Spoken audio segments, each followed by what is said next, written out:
return to me. Peter, you're going to mess up, but you're going to come back to me.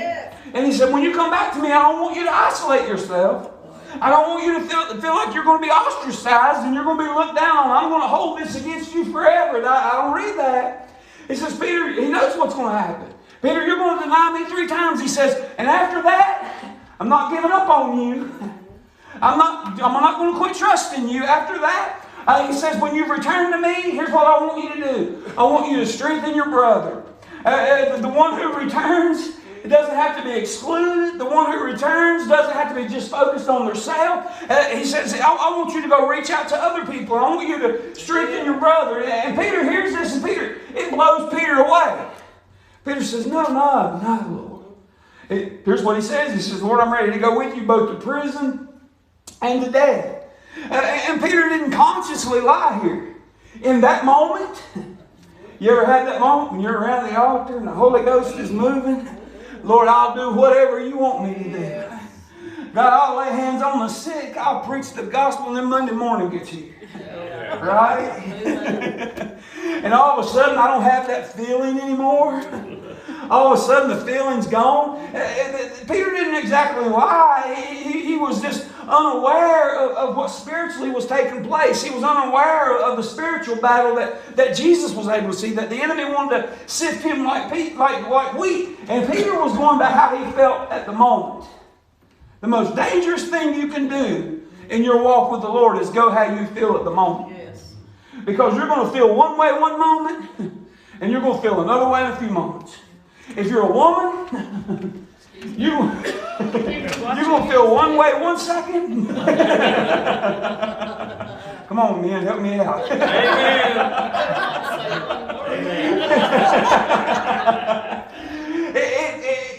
Your feelings will lie to you. Emotions will lie to you. You can't go by how you feel. One of the worst things you can do in a relationship with God is go by how you feel. I'm just going to be honest with you. I don't always feel like a preacher. Amen. I don't always even feel like a Christian. I don't always feel like praying. I don't always feel like reading the Word. If I went by my feelings, there'd be times that I'd stay home on Sunday and you'd wonder where the preacher was. Yeah. Right? Yeah. Oh, you can do it, but I can't. Yeah. If I went by my feelings, I wouldn't always worship the Lord. I just when I feel like worshiping the Lord, if everything's good. If I went by my feelings, I would only respond when I felt like responding. We can't go by how we feel because we're not always going to feel good. We're not always going to feel saved. But just because I don't feel saved doesn't mean that I'm not saved. Just because I don't feel like worshiping the Lord doesn't mean that God is any less worthy to be worshipped and any less worthy to be praised. So you can't rely on how you feel for a moment. It's not a stable foundation for you to build on. Peter felt really brave at that moment. But soon he was going to be intimidated by a servant girl. By a little servant girl. She was going to intimidate him. He was going to deny to this little girl that he didn't know Christ. He couldn't even stand up to her and say he was one of them. But at this moment, he says, I'm ready to die for you. And sometimes it's easier to bear some big load for Christ than it is some small one. Sometimes it's easier to somebody come to you and say, deny Christ or die. And you say, it's easy for you to say, well, I think it would be easy for most of us to say, well, I'm not going to deny Christ. Go ahead and take my life. But for some of us, it would be easier to do that than it would be to tell your neighbor that you love the Lord and that you got a relationship with God. To tell that co-worker that you believe in the Lord, that you trust the Lord. Sometimes it's easier to bear a big load like that than it is a little load. And here's what he says, Peter. He says, Peter, I know you feel strong right now. I know you feel going by emotions right now. He says, but I tell you the truth, Peter. He says, the rooster shall not crow this day before you will deny 3 times that you know me. Jesus tells Peter the truth about himself. And he doesn't tell him the truth to discourage him. He doesn't tell him the truth to be mean to him. But he's telling him to show him that there's a spiritual reality. There's a spiritual battle that he doesn't even have a clue that's going on. That Jesus understands is going on. And he wanted, Peter should know how weak he was. He wanted Peter to understand that he wasn't as strong as he thought he was, that he really needed to be truly converted and truly changed for him. And Peter would. God would convert Peter. Peter would repent, and God would use Peter. But it was a process that Peter had to go through of denying Christ. In verse 35 and 38 says, and he said to them, when I sent you without money bag, knapsack, and sandal, did you lack anything? So they said, nothing. Then he said to them, but now he who has a money bag, let him take it, and likewise a knapsack. And he who has no sword, let him sell his garments and buy one. For I say to you, that which is written must still be accomplished to me. And he was numbered with the transgressors, for the things concerning me have an end. So they say, Lord, here are 2 swords. And he said to them, it is enough. So he's telling them, actually, Luke chapter 10, he tells them something completely the opposite. In this verse, he says, but now, if you got a money bag, I need you to take the money bag. If you've got a knapsack, take a knapsack.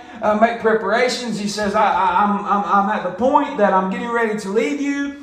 You're not going to have me like you always did. And when I'm gone, you're going to need provision. You're going to need protection. Those things weren't needed before, but now I'm going to be gone. Now you're going to have to start to prepare. I'm not going to be here to do those things for you that I was doing for you in the beginning. And so the disciples had been sent out to do ministry by themselves before, but they would always come back to Jesus. And they were always received hospitality. There was always people there to welcome them. But this was going to be different.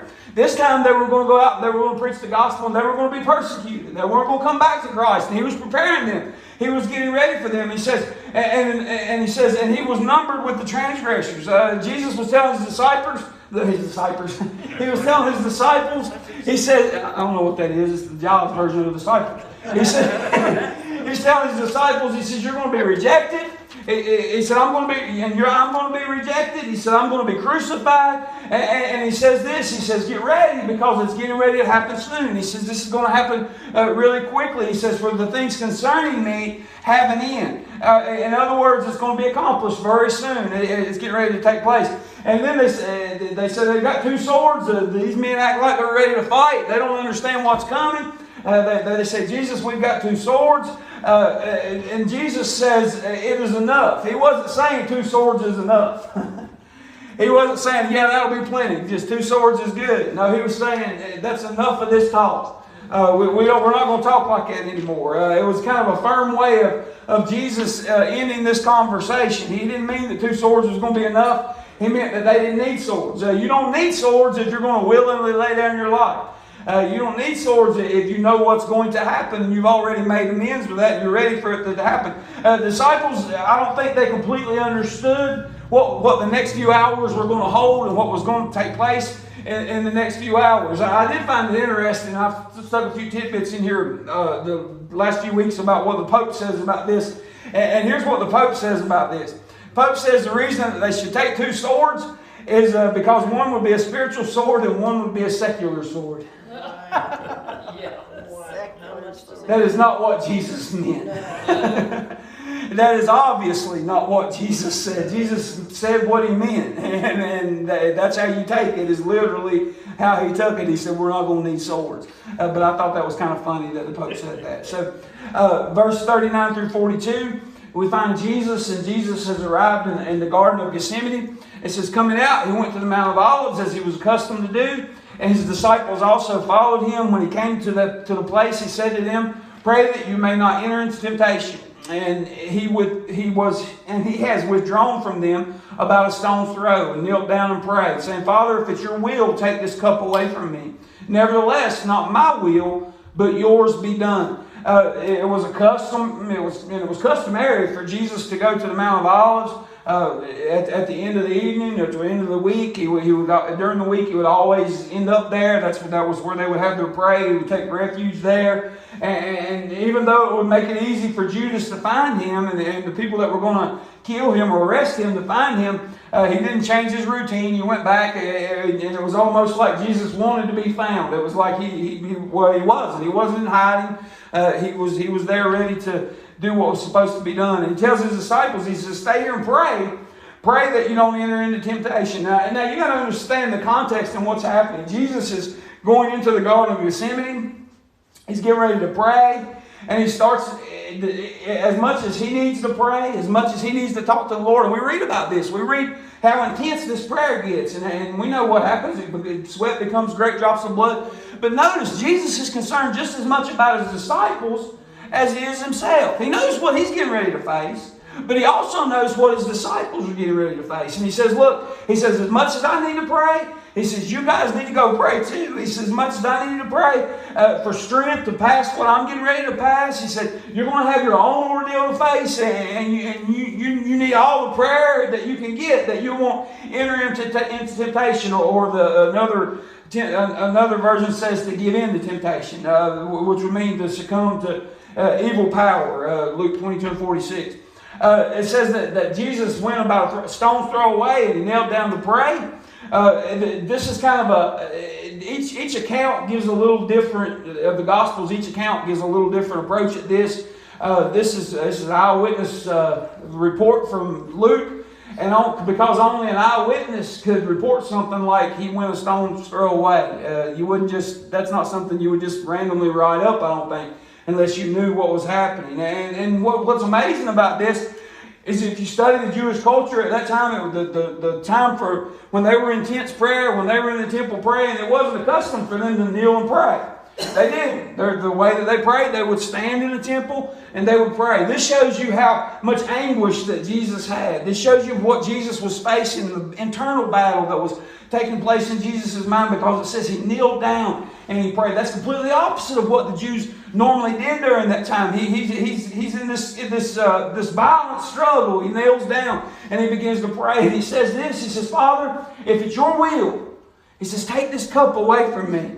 Jesus already knew what the Father's will was. When he came to earth, he knew what the Father's will was. I believe at 12 years old in the temple, when he said, I must be about my Father's business, I believe he knew what the Father's will was. I believe he always knew what the Father's will was, but yet his soul was in agony. His soul was in agony, and I'm sure he was just as much man as he was God. And I'm sure there was a part of him that didn't want to do that. There was. There was a part of him that didn't want this to happen. The agony didn't come from the lack of desire to do the will of God. It was because Jesus would go to the cross, and Jesus would be the sacrifice for sin. He wasn't a victim of circumstances that were beyond his control. He wasn't like an animal sacrifice.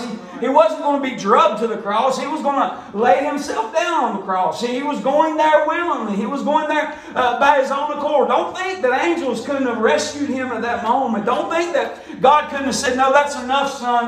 Mankind's not worth it. He wasn't like a bull being drugged to the slaughter for a sacrifice.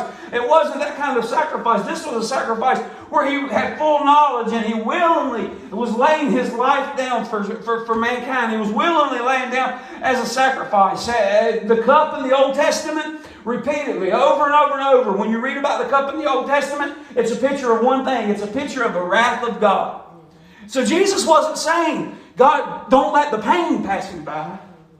He wasn't saying, God, don't let the nails in my hands and my feet pass me by. He says, God, I don't want to experience your wrath. I don't want to experience your anger towards sin, your judgment towards sin. Psalm 75:8 says, for in the hand of the Lord there's a cup, and the wine is red, and it is fully mixed, and he pours it out. Surely it dregs shall all the wicked of the earth drain and sink down. Isaiah 51:17 says, awake, awake, stand up, Jerusalem, you who have drunk at the hand of the Lord the cup of his fury. You have drunk the dregs of your cup of trembling and drained it out. Jeremiah 25:15 says, for thus says the Lord God of Israel, take this wine cup of fury from my hand and cause all the nations to whom I send you to drink it. This cup didn't represent death, because Jesus would willingly go to death. When he gives up the ghost on the cross and he says, it is finished, he completely commends his spirit to the Father. He walks right into death. He wasn't unafraid of death. What he was fearful of, what he was agonizing with, what he was having the problem with, was satisfying the righteous judgment of God. Here is the spotless Son of God, one who knew no sin, one who had never experienced sin, was now having to take on not just my sin, not just your sin, but all the sin of mankind. Can you imagine? No wonder he said, let this cup pass from me. No wonder he said, God, I don't want this. I don't want to face this. Jesus became, basically what happened on the cross is Jesus became the enemy of God. Do you understand what I'm saying? He became the enemy of God because he was judged and forced to drink that cup at that moment on the cross. Not that God had turned his back on him, but at that moment he became sin. What does God hate? Sin. He hates sin. He became sin, and he took on all the sins of the world. He took on the punishment that's supposed to come for those sins. That's what he was saying. He was saying, God, I don't want to experience that sin. I don't want to experience that cup. I want to stay away from that cup. And so we wouldn't have to drink from that cup. So we wouldn't be forced to face that fury. Jesus takes that cup and he takes it in great agony on the cross. The physical stuff was horrible. The physical stuff was bad, but it was nothing like the cup that was poured on Jesus. It was nothing like the cup of God's fury towards sin. Spurgeon put it this way. He said, all hell was distilled in that cup. All evils in the world were distilled in that cup. All the horrible, most horrible things that we've seen, the most horrible things that have taken place on this planet from this time on, from that time to this time, was distilled in that cup. And Christ was made to drink of that cup. No wonder he said, let this cup pass from me. No wonder he said, I don't want to be a part of this. And as he pours himself out, he says, God, if it's your will, Lord, let this cup pass from me. He stops, and just for a moment, it's as if he settles it in his mind. He says, nevertheless, not your will, God, but mine. Not my will, God, but yours be done. At that moment, Jesus came to a point of decision. Right there in Gethsemane, he came to a point of decision. It wasn't that he was undecided. He had already made up his mind. What did we read at the beginning of Luke? His face set like a flint toward Jerusalem, knowing that that cup's going to be poured on him, knowing the cup of God's wrath is going to be poured on him. His face is set like a flint, but at that moment, he comes to a decision that on Calvary, he's going to drink of that cup. He comes to a decision that he's going to, in Gethsemane, that's what's going to happen. You have to understand this, and I can't emphasize it enough. A sinless man battled Satan, sin, self, temptation in the garden. And he gives in and he says, not thy will, but your will be done. I've never known sin, but I'm about to take all sin on me. Never experienced those things, but I'm about to experience all the most evil of the world. Do you understand that? I'm about to take all that cup on me. I'm about to suffer through those things. And not my will, but your will be done. And the fact that he would say that would impact all of mankind. The sinless man. He says, every tribe and every nation and every tongue is going to be impacted because I've made a decision here in the garden. Every one of us that are here right now have been impacted because of the decision that he made in the garden. As he's there wringing his hands and he says, God, I've made up my mind. I'm going to drink this cup. And he's agony. Jesus, here's what it says in verse 43. It says, then an angel appeared to him from heaven, strengthening him. And being in agony, he prayed more earnestly. Then said his sweat became like great drops of blood falling down on the ground. In response to Jesus' prayers, God had not turned his back on him. The Father didn't take the cup away. It was his will that he take that cup. But he strengthened Jesus. He sent angel messengers to be able to comfort him and to strengthen him. And to show that he had made himself lower than the angels. Hebrews 2:7 talks about that. To show that he had made himself lower than the angels, he received comfort from a servant, the angel, right? The angels came and comforted him. And it says, being in agony, he prayed more earnestly. In agony to the point that his sweat was like great drops of blood falling to the ground. Luke didn't say that his sweat was blood, but it said it was like blood. And there's a bunch of ways to look at this. Either it poured off of his brow in such a way that it was puddling up, or there was spots of blood in his sweat from the capillaries, or whatever. Am I saying that right? The capillaries that had busted in his forehead, the pores, and that had filled up because of the stress. There's been cases, and there's a name for it, but I didn't write it down. It's hemo something, where people can be so stressed out and so fearful that their sweat actually becomes blood because they're so terrified. This could have been what happened with Jesus through so much mental pressure that his sweat begins to turn into blood, and his pores are so dilated that blood comes through those pores, that he would have bloody sweat. And most likely, I believe this is probably what happened to him when he said he'd become like drops of blood. I believe there probably was blood mixed in with it because there was so much pressure for what he was going to take. We're not talking about, and I want to go back to that, I want to make sure we understand, we're not talking about just a man that's getting ready to die. We're talking about a man that's taking on the sins of the world. Yeah.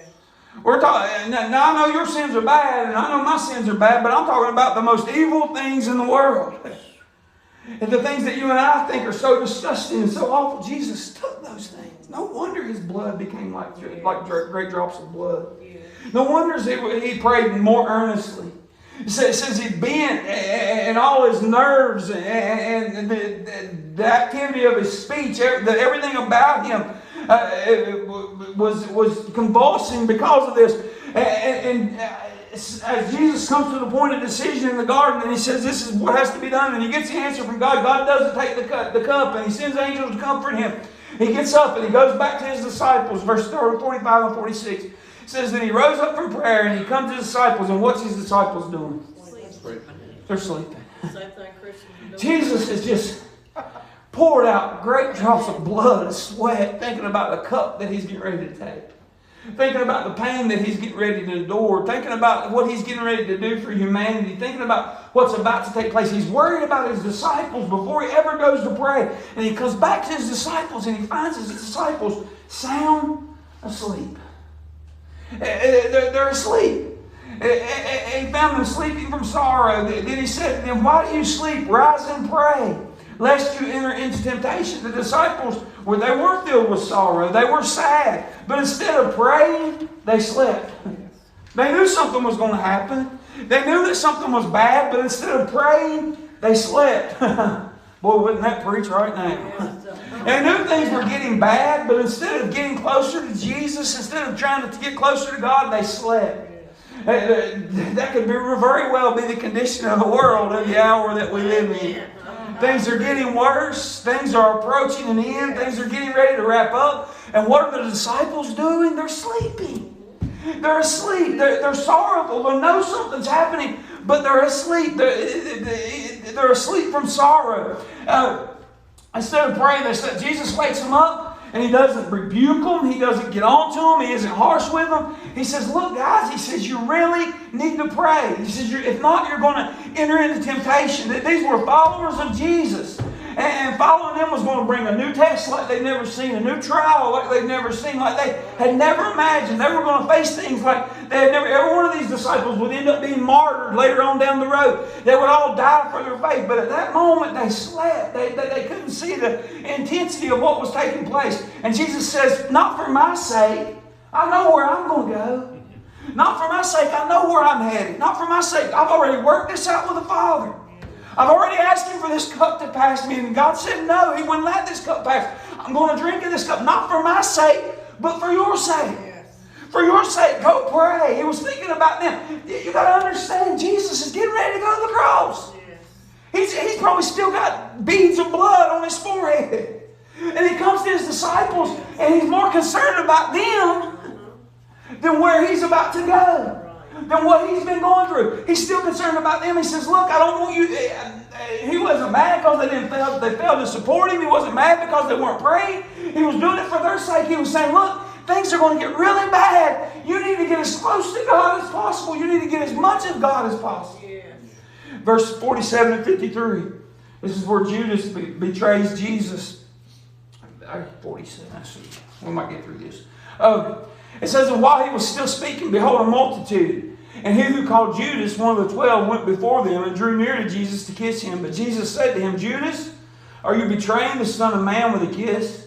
When those around him saw that what was going to happen, when those around him saw what was going to happen, they said to him, Lord, shall we strike with the sword? And one of them struck the servant of the high priest and cut off his ear. But Jesus answered and said, permit even this. And he touched his ear and healed him. Then Jesus said to the chief priests, captains of the temple, and elders who had come to him, "Have you come out as against a robber with swords and clubs? When I was with you daily in the temple, did you not try to seize me? But this is your hour and the power of darkness."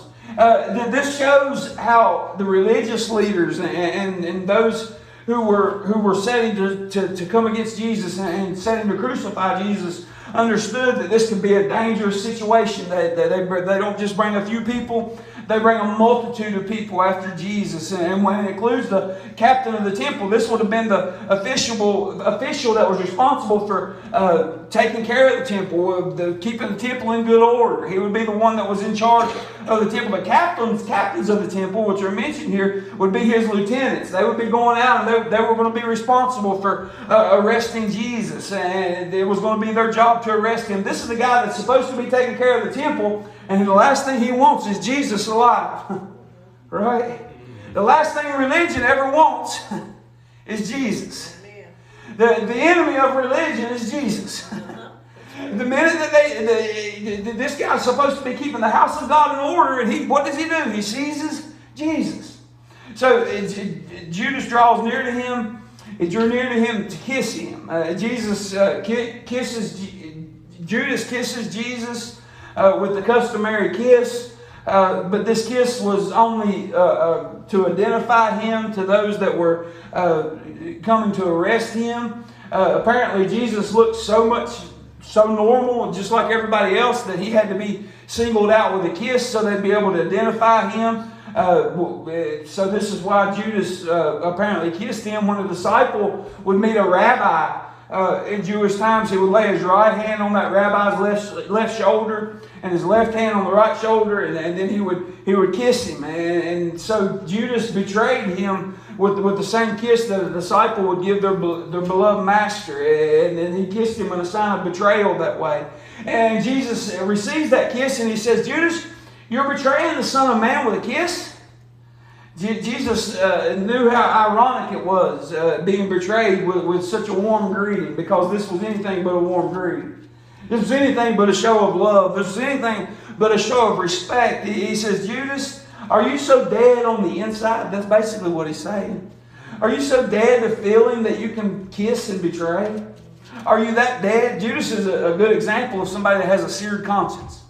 He's been with Jesus. He's seen those things that Jesus has done. But yet he's able to betray Jesus with a kiss. The betrayal of Jesus is a horrible sin. Judas is responsible for that. He bears full responsibility. I think I hit on that last week. He bears full responsibility for that sin. But yet God used it as the best way to deliver Jesus into the hands of those that were going to kill him. Because think of it this way. If it had come different ways, then it could have caused problems. If they had captured Jesus in a fight, or if Jesus had ran and they had to search for him and find him, Jesus would have looked like an unwilling victim, wouldn't he? It would have looked like he wasn't willingly dying for us. If Jesus had just surrendered himself and turned himself in, people would have said, "Well, it was almost like suicide by cop. He just committed suicide." If Jesus had, if it happened accidentally, it would have lessened the fact that the effect of the bitter cup that Jesus was going to drink. He had to be betrayed by his friend. He had to be betrayed by somebody who was close to him. Why? Because he had to bear the utmost depths of suffering. The most painful thing. Anything more painful than being betrayed by somebody you love? Not a whole lot, is there? Someone you have confidence in, someone you care about, and they don't return that back to you. This is the same kind of pain that Jesus was going to have to experience when Judas betrays him. Every circumstance, every situation, every point of grief, Jesus was going to have to experience it right here in this moment. Do you see what's happening at this moment? So no matter what kind of pain you face, don't think that Jesus hasn't been there. Don't think that Jesus hasn't experienced it, because he has. His disciples, and Luke doesn't name it, but John does. John 18 says that the guy who has the sword is Peter. When Judas betrays him with a kiss, they go to grab Jesus. Peter pulls out his sword and he cuts off the ear. All he could do with that sword was cut off an ear. But in Acts chapter 2, he could pierce the hearts of God, the hearts of man with God's glory, couldn't he? In Acts chapter 2, he could pierce. He couldn't just chop off an ear. He could do so much more. So many times when we take a sword in our hand, it usually shows that we don't know how to use it. Because when we take a sword in our hand, most of the time we strike the wrong person, don't we? Yes. Or we wound people that we shouldn't be wounding. Luke, we know that Luke was a medical professional, and Luke identified this as his right ear. Most likely, Peter could have been right-handed, and so he cuts off this guy's right ear.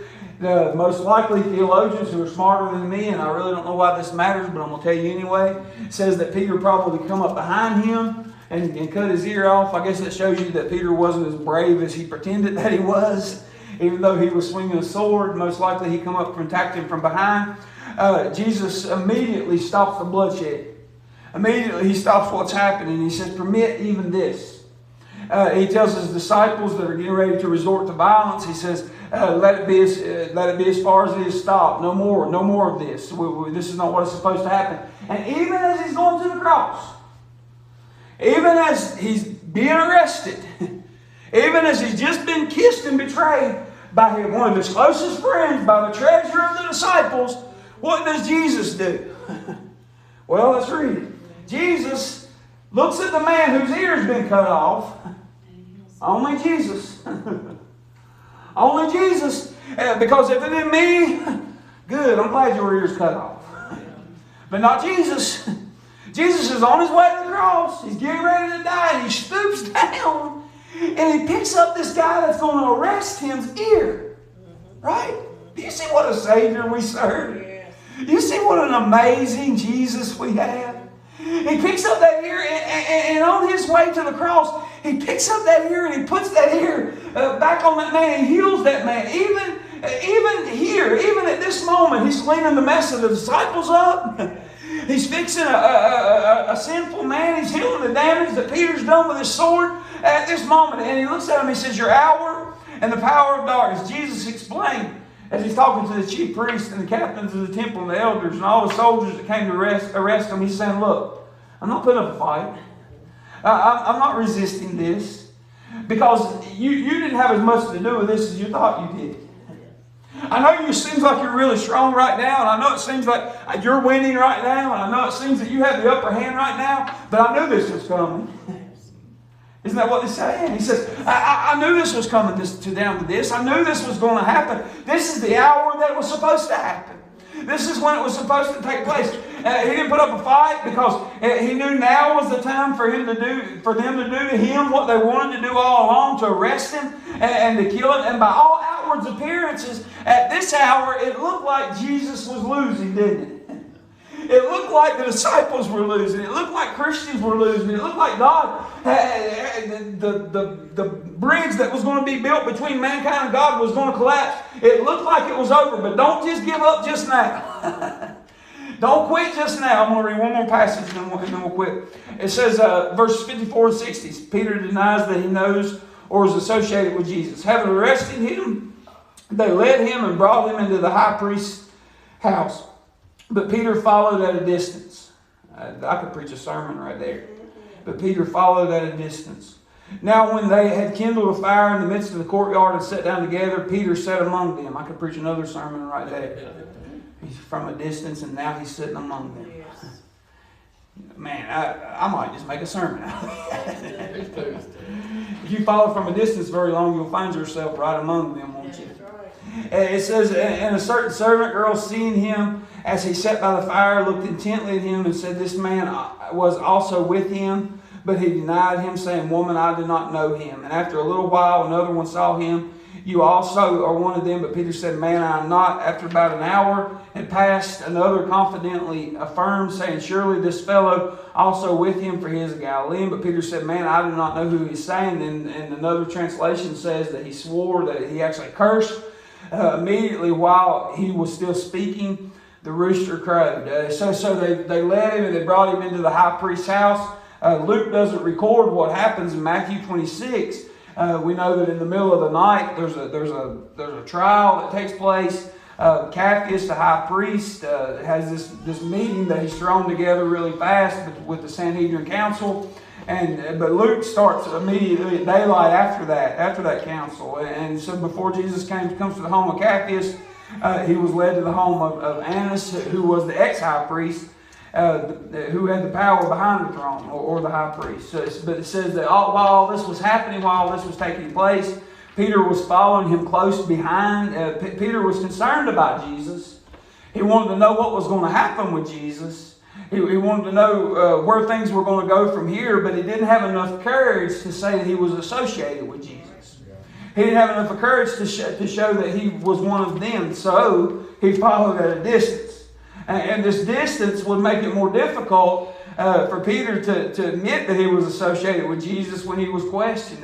The rest of the disciples, they fled. They were nowhere to be seen. The rest of the disciples ran away. This distance, as Peter follows him, and I think there's a part of Peter that was probably hoping to prove wrong what Jesus had predicted in him, that he was going to deny him. When everybody else fled, Peter kind of stayed. Even though it was from a distance, he stayed right there. But then we find them after they kindled a fire. It says that Peter sat among them. He was hoping to blend in. Peter put himself among the servants who had arrested Jesus, the people who had persecuted Jesus. Now he was right there in the middle of them. Even though he had forsaken the fleeing disciples, he didn't want to be identified as a follower of Jesus. And so it says for the first time Peter denies him.